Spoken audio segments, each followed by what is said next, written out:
Hello guys, so today guys we have the new Weebill 3 from Zhiyun guys. Again, we have the new Weebill 3 and we will do an unboxing and check the Weebill 3 guys. But before anything else guys, we will check what's inside the box of this new Weebill 3. So first you have the gimbal itself, about the plate, the stand. I think this is a quick release plate. I'm not sure what is this, and also this one about the manual. But again, we will unbox and we will check the new Weebill 3 from Zhiyun. So, ayan. Let's start now guys. Okay.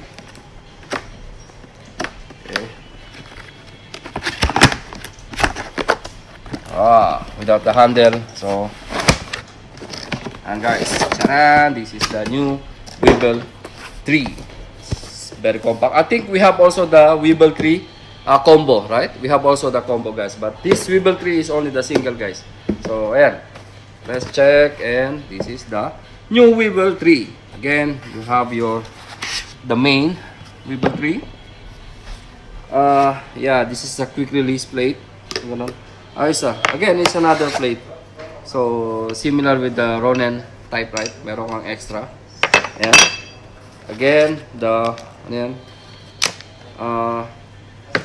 the tripod or the holder and your accessories, like all the cables. I think it's already here in these accessories. Yeah, all the cables guys, from USB to USB-C. I don't know what is this, 3.5 jack to 2 point something. Ayan, marami. And ayan, I will put in the description guys. And the diffuser of the LED light, because we have already LED lights here. And so you have the gels and the diffuser. So gel, so you can, it's a magnet type. So this is what inside the box of the new, meron pa, sorry, forgot. And also the lens support. Yan, this is the lens support guys. So again, and ayan, alam mo yung kita nyo, this is what inside the box of the new Weebill 3. So ayan, let's try. Maybe on the next vlog guys, we will try to use this Weebill 3 because you need to charge this battery. So again, this is the new Weebill 3 and ayan, flex time. Hanggang ano lang tayo ngayon, hanggang tawag nito, unboxing. So still we need to set this Weebill 3 and charge again. So ayan, hanggang dito na lang guys. So if you want to check our Weebill 3, the prices, you can visit our website www.abworld.com. So again, we have the Weebill 3 combo.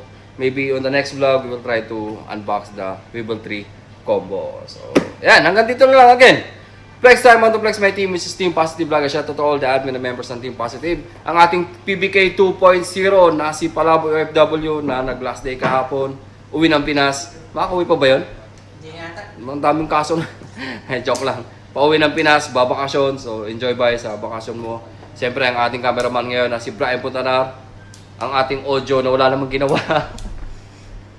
Audio Lightsman na si Audrey at ang lover boy na si Julius. Hanggang dito lang, thank you and mabuhay.